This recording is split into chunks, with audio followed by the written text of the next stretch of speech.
falar sobre esse Flamengo, que ontem passou um sufocozinho ali, Campeonato Carioca, Flamengo e Resende, 2-2, o Resende abriu 2-0, e nesse jogo vimos algo que acontece muito raramente, não lembro se já aconteceu, de a torcida vaiar o Gabigol. Aconteceu aquele episódio da mãe dele, né? Que a mãe dele defendeu, mas era muito específico. Ontem foi a torcida. Não foi a torcida do Flamengo, porque o Campeonato Estadual tem 9 mil pessoas no Newton Santos para ver o Flamengo. Sim. 9 mil presentes, eram 8 mil pagantes. Então não era a torcida do Flamengo em massa, mas o Gabigol foi vaiado e é uma situação particular. O Gabigol mudou de posicionamento no jogo contra o Botafogo e no primeiro tempo do jogo de ontem. Por causa da escalação do Pedro, ele joga um degrau atrás, né? Ele joga um pedacinho atrás, como uma espécie de ponta de lança, por trás do Pedro na linha do Bruno Henrique, nesse 3-4-2-1. O jogo do Flamengo estava controlado até o primeiro gol. Falha do Diego Alves. 2 falhas, aliás, né? Depois o Diego Alves vai falhar no segundo gol também. Já eram 36 do segundo tempo. O Flamengo finalizou muito, mas o Flamengo no Campeonato Estadual do Rio tem sofrido muitas finalizações. Quando o Paulo Souza falar sobre a questão da mentalidade, a gente pode passar por esses números.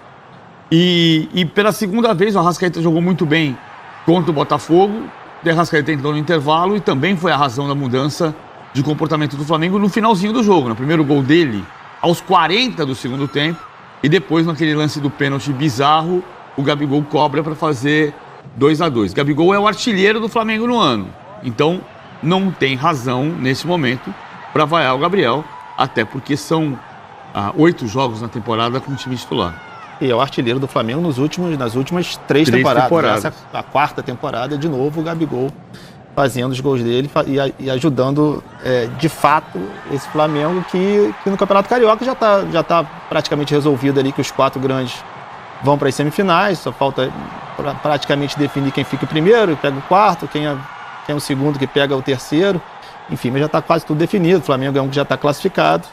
Ontem teve esse sufoco e, de novo, a gente vê um Paulo Souza, né, Casão? De novo, um Paulo Souza ainda tentando... Quer dizer, não sei se ainda tentando achar um time ideal, porque, pelo jeito, o Paulo Souza tem esse estilo de querer fazer mesmo um rodízio de jogadores. Talvez não precise ter o 11 ideal, talvez não, talvez sim. Enfim, mas é um Paulo Souza que está conhecendo o terreno, né? Então, primeiro assim, sobre o Gabigol. Ele errou, na minha opinião, naquela disputa de pênalti contra o Atlético Mineiro. A estratégia foi errada. Sim. Eu acho que aquilo também mexeu um pouco. Mas é absurdo ser vaiado, porque ele é o jogador brasileiro no mundo que fez mais gols nos últimos 4 anos. Sabe? É o jogador mais eficiente em definição, de finalização, de fazer gols nos últimos 4 anos. Que, para mim, merece chance na seleção como titular e uma sequência que o Tite não dá, que ele merece. Em relação ao Paulo Souza, eu acho que assim, todo time você precisa ter uma base, tá? Não dá para você fazer uma temporada inteira fazendo rodízio, mudando o jogador, mudando o time, porque isso não vai adiante. Você tem que ter uma base e aí você pode rodar, mas sempre tendo uma base. O que está acontecendo com o Paulo Souza, eu acho, e eu estou entendendo, e eu acho que ele tem total razão, o Flamengo de 19 foi espetacular.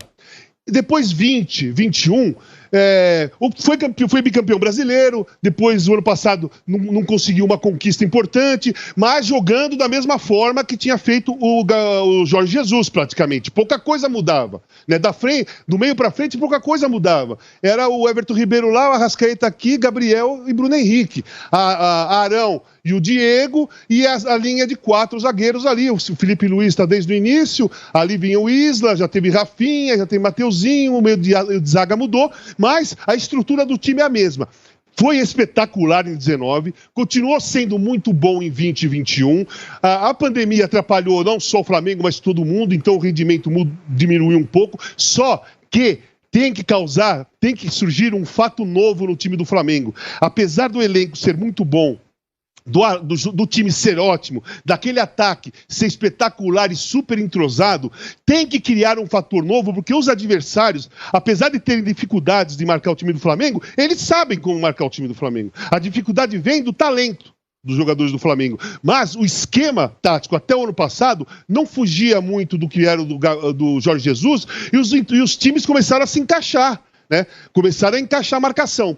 Então eu entendo, e eu acho que é isso que ele pensa, e talvez seja sido por isso que ele tenha sido contratado, que ele precisa causar no Flamengo sem mudar o talento, sem interromper a liberdade da criação que os jogadores do Flamengo têm, criar um fato novo tático na equipe, um fato novo de posicionamento na equipe, para que os adversários comecem a ter dificuldade novamente de marcar o time do Flamengo. Porque se vem para esse ano com o mesmo estilo, a mesma formação, o mesmo modo de jogar, poderia até ser campeão, pode chegar a ser vice, como foi ano passado, mas sempre vai ter os times que vão encaixar aquela marcação, porque já conhecem.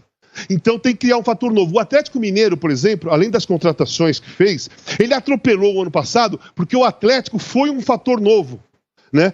O Atlético do ano de 20, ele não era o mesmo Atlético que esse. Era um Atlético muito bom, mas que não causou tanta dificuldade para os outros. Um período do campeonato sim, outro não. Mas o ano passado foi o Cuca, mudou jogadores, mudou o posicionamento do Hulk, por exemplo. Criou fator novo.